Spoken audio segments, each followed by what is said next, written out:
We've got a Grandmaster game from the very top of the ladder.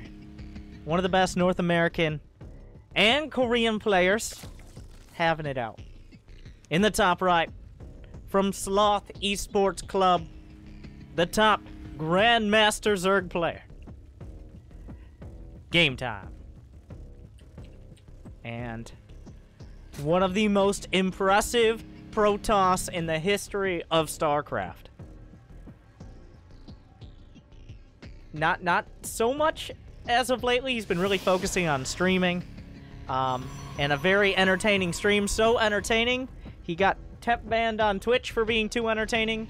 I'm sure you can go ask him about that and he'll have plenty of comments. But he's back from the Kappa clan. It is parting.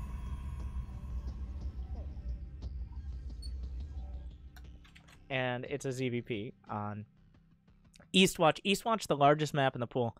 I believe this happened on the ladder. It wasn't from a tournament or something like that. So, neither of these players having this map vetoed. Protoss players usually don't opt to veto Eastwatch because the size usually works in their favor. Because of warp-ins can kind of bridge the gap between the bases. You have a warp prism, and suddenly you can instantly reinforce your army, no matter if it's right outside your base or the other side of the map. Gametime, on the other hand, as a Zerg player, even when considering things like warp prisms, you still, especially in the early game, have more space to get drones early on, to get a third base. Things like that are what we see in Zerg versus Protoss on a pretty regular basis. Parting opting for the gate expand. This is relatively standard here. Gametime going for a quick third, even before the pool finishes. This is pretty unique to ZVP. In ZVT, you don't want to delay your queens because of early Reapers.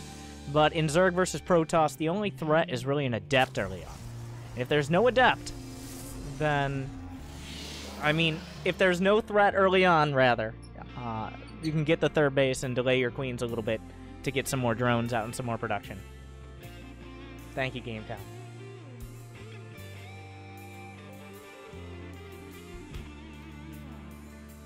A Stargate, as 90% of the time in this matchup it is. The first Adept shades across. Gametime starts Zergling speed. He's only mining with 1 out of 3 in gas to maximize the mineral income. He's not looking to get any additional tech, at least early on, until he has the minerals for a healthy economy and to get his queens. The Overlord going to scout the Stargate finishing. We'll be able to tell what comes on out of it. It's going to be a Phoenix first. This has kind of developed lately in the meta, with players just not even bothering with an Oracle early on. You'll eventually get the Oracle later to have options, but the Phoenix just drives out the Overlord. It's kind of like building a Viking in Terran versus Zerg, because you're just going to kill the Overlords, you get that vision out of there, and then you can move on with your life.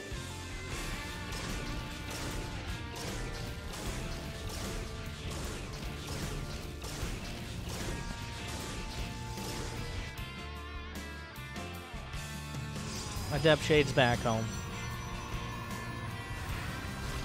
So everything's shaping up in the standard. An Oracle comes out after the Phoenix. No shield battery out of parting. Which... Ooh! A double cancel on these gas geysers. I don't know if he was trying to show that to potentially an Overlord here, but he realizes there's no Overlord going to see this. He cancels. It looks like this is going to be a big gateway pressure. Only a Twilight on the way. We should see a Robo in a moment. I'm surprised we don't yet. But canceling those gases indicates either he wants to take a third right now, or he's going to be adding on a bunch of gates and go for a charge lot timing. The Queen is picked up. The Oracle comes in a couple seconds late on the Spore. Will cause Gametime several drones. The Phoenix will fall, but 5 drones are taken out, and the Oracle still didn't take too much hull damage. It's going to be an Adept Glaives play. 4 more gates behind. That's going to be a total of 6. Adept's not taking very much gas, so easily able to support this while still expanding. He's going to show the expansion ideally to Gametime. Gametime not moving his lings. Full NA. Looks like Parting actually going to take the third, but it's a bit deceptive. He's not building probes right now. He's got exactly 44 on the dot, just enough for maximum mining without these 2 gases at the net. Just a bunch of Adepts are holding back. He's intentionally not putting them at the wall because he's trying to hide this all in.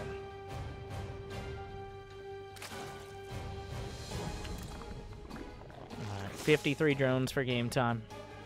He is building a Roach Warren. He's getting a small round of Lings, but game time actually doesn't have much vision here. I'm not entirely sure this is what these drones had in mind when they were first spawned. The aggressive drones, maybe not the ideal choice as a transition, but game time sending out these Lings. There's double Robo on the way. A lot of Adepts have already completed, but don't worry, the delayed drone scout, as game time see it. The drones will be killed off. I'm not sure if game time was quite paying attention to that, but he's on top of this base. Some Adepts are warping in. There is a single shield battery, and these are glaive Adepts, so they'll cut through a lot of the Lings. A massive shade comes across the map, goes right by the Queens with 0 fucks given. More Roaches on the way. Roach speed is only a quarter of the way done, if that. He's going to need a lot more Roaches to deal with this. This is so many Adepts moving across. 18, at least the vast majority, on the other side of the map. The Roaches are on the chase. He can do a little bit of stutter stepping. There's not quite enough Roaches to catch this and kill it in a single shade. 53 versus 48 workers. Harding is building probes after this. Adepts being targeted down. The drone's a little bit late on the pull, but most of the Adepts get away towards the third. Without Roach speed and without creep spread between these bases, it becomes more and more difficult for game time to handle the mobility of these shades, and there's still the option for recall on the other side. Now, not only has he done damage, how many workers? 14 more workers killed. Harding has gone for double Robo behind it. So not only has he done damage, but he forced out Roaches out of game time. And what handles Roaches better than double Robo Immortal? He's actually going to let the shade complete. Game time didn't turn around with his Roaches. He wants to go forward to do some damage. He realizes that continuing to chase down these Adepts is a losing battle in the long run. Another shade all the way into the main. Harding really abusing the mobility of the Adepts. There are only 2 Immortals done. They can be vulnerable to the Roaches.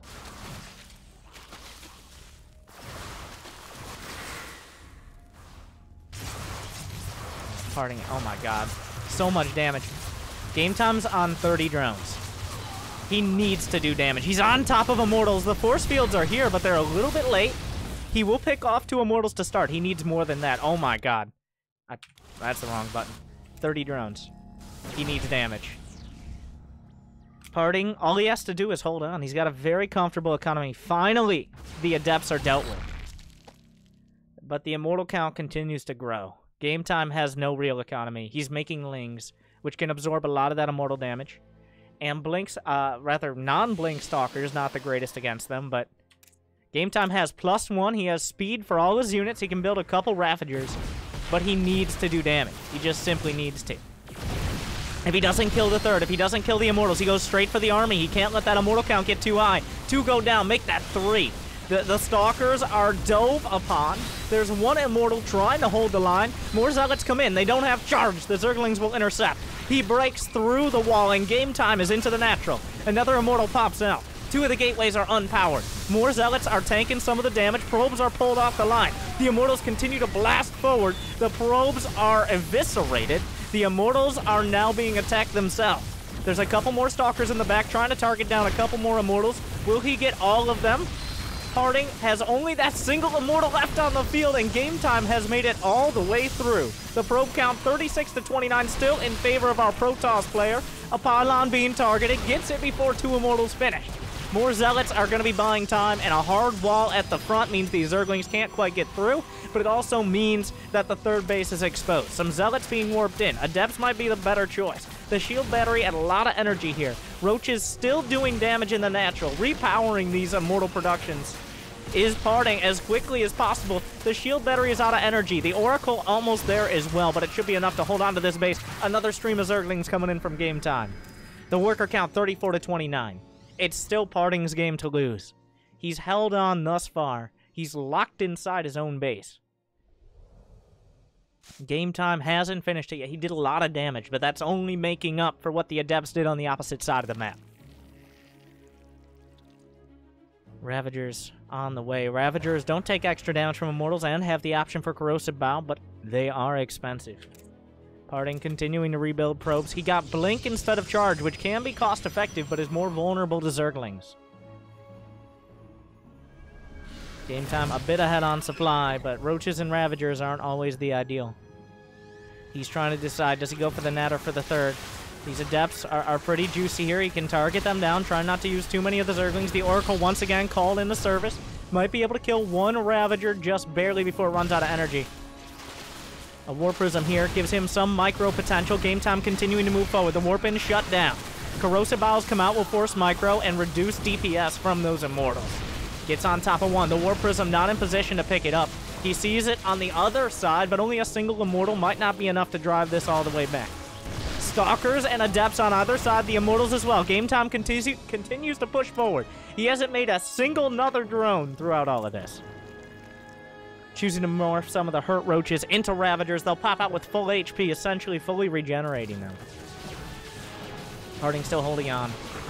+1 against +0 in favor of Game Time here, but the Blink Stalkers and a War Prism make this a very cost-effective army. Some Adepts being added in for tanking capability and to rip through the Zerglings at the front. Getting right on top of the Immortals, but the War Prism can be used to juggle them back up to the high ground. The Corrosive Biles will be dodged down by the Blink and the Teleportation. But any second those Immortals are in the Prism is less DPS on the ground. The Oracle with 29 kills and counting. More Corrosive Biles coming out. He actually knocks down the Oracle with Corrosive Bile. A little bit of a misstep. Gives him that much more cost effectiveness. The juggling. Parting. When he first came into StarCraft, he was known for that Immortal micro, that War Prism micro. Just the ability to make the most out of his units, and he's doing it now. The cost effectiveness is absolute insanity. Game Time is down on supply. He's still at 29 workers against 44 probes. Some Zerglings trying to come in, draining energy on the shield battery. The army comes down. Game Time forced to retreat again.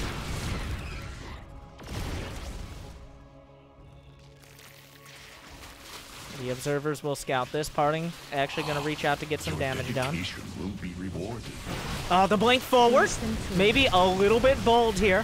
A Corrosive Bile actually connects, triggers the barrier, and rips away the shields of most of these Immortals. He still can juggle them back. Game Time is starting to bleed out. The Corrosive Bile's hitting home to an extent. But the economy just isn't there behind this. Roaches are bleeding out, parting onto the other side of the map. He's stabilized, and he wants to turn things around. Oh, even the Stalker micro here doesn't even need blinks when he has a War Prism. Now the question for Game Time, can he send out a counterattack? It's 47 to 29 workers. He can't sit back. Parting may be starting to realize he doesn't need to commit his army across the map, but a Zergling counterattack on the left side, the rocks are not taken down.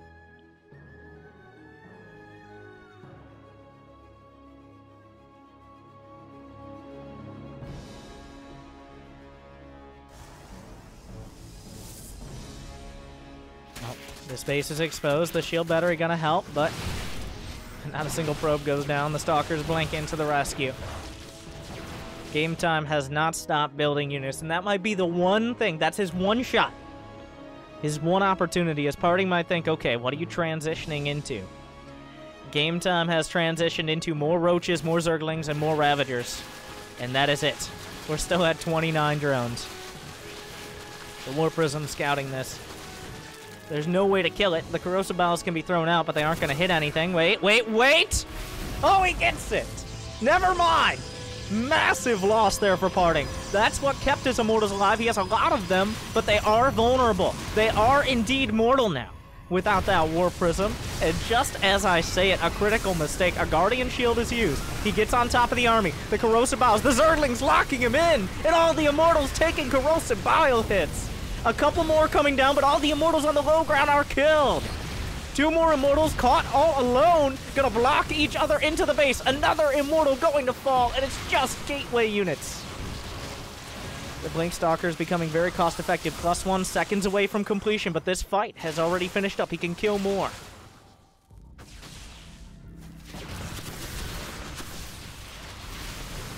He can delay Immortal production. Looks like just Blink Stalkers on either side. Parting, warping them in, taking out as many pylons as possible, but he's killed so much a supply block is not really in the cards at the moment. It's still 49 workers to 29. He hasn't gotten onto that economy. 6 gate production, maybe more. Actually, that's 7 gates right now, which might be enough to just whittle game time down. He's still on top of these units. The shield battery out of energy. Another round of Zerglings comes in, but the Adepts can rip through it quite quickly. Stalkers being taken down. Are there corrosive bows for this warping? No. But probes are dying. More Adepts on top of everything. They do have +1. They're able to slice through armor a little bit better. Parting bleeding out supply. 37 to 29 workers. Corrosive bow forces Micro back. The Roaches trading pretty well, but the Stalkers starting to take their toll. Parting's economy coming through once again. The shield battery, enough to keep those alive. One more Ravager taken out.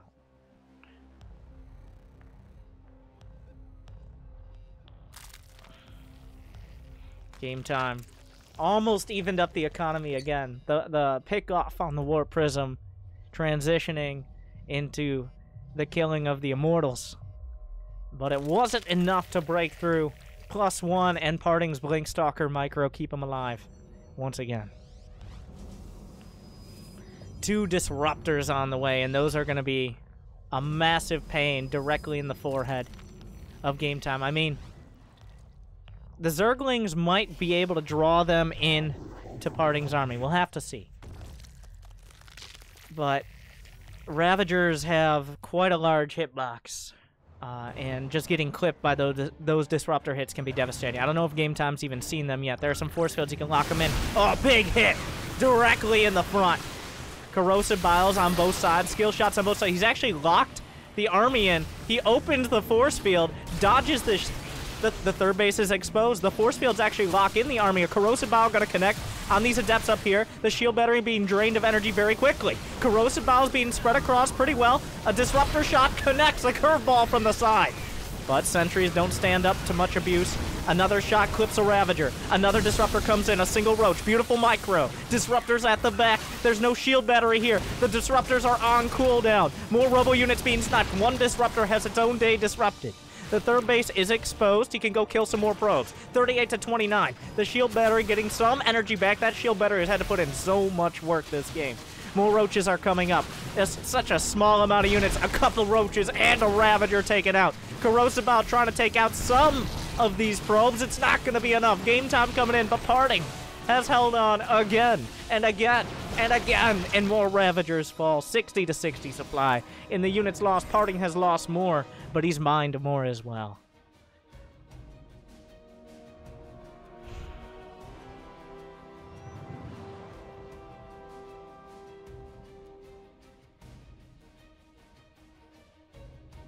Just once you get to a certain Disruptor count at these economies, it just becomes too cost effective. Game time has been 1 or 2 units from breaking through. 3, maybe 4 times now. But +1, the economy has been maintained. The Disruptor count at 3, going on 5. Even the third base is mining out. On the bright side for game time, he's not mining out as quick because he doesn't have as many drones.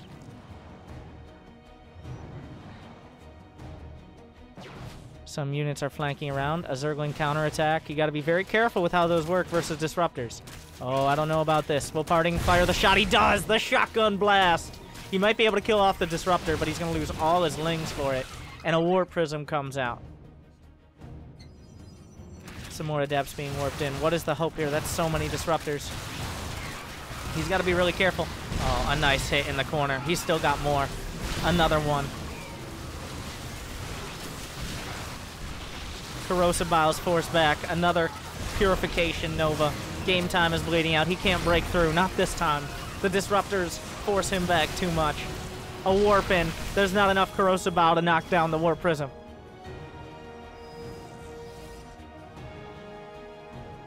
And now Parting can turn it around. And it looks like this time, game time is spent. The Observer coming to clear up creep.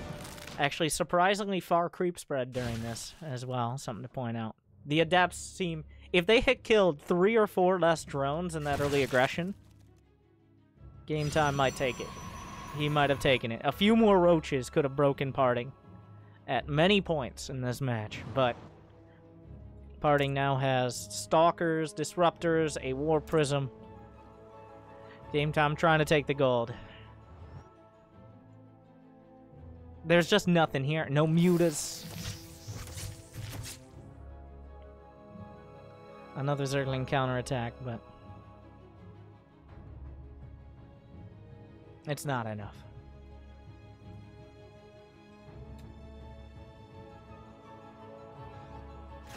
Harding is prepared. There can be another warp in here. You can target down probes, maybe. Every unit is precious. An Overlord falling. I mean, the supplies are even, but the quality of supply. Between Roach Ravagerling and Blink Stalker, Glaive Adept, Disruptor, Warp Prism. I mean, Disruptors work both ways. If the shots misfire or draw friendly fire, maybe there's a dream. But if Gametime's not being aggressive, I think in this case he's losing. And a Dark Shrine on the way. A beautiful choice for very low economy matches if you can get there.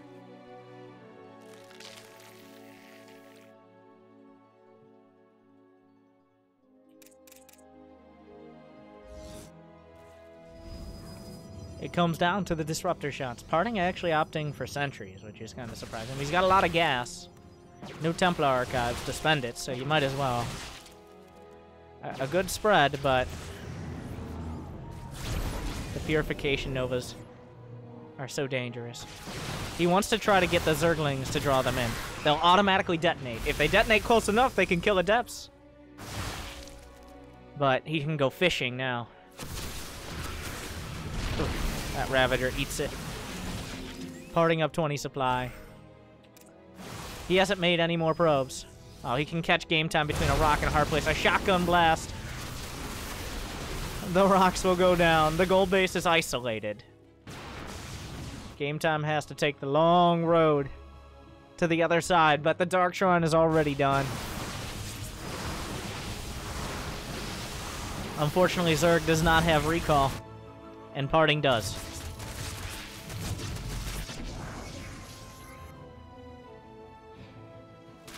The gold base, I mean, Gametime can pull the same move if there weren't wading through the army. 7-8 DTs. He can maybe try to corrosive bile them, but I mean, oh jeez. Oh god. Oh my. Well. Gametime is gutted. He got the wind knocked out of him early. He fought back several rounds. But Parting finally gets the better of him. Yeah. Still close. That was actually very close.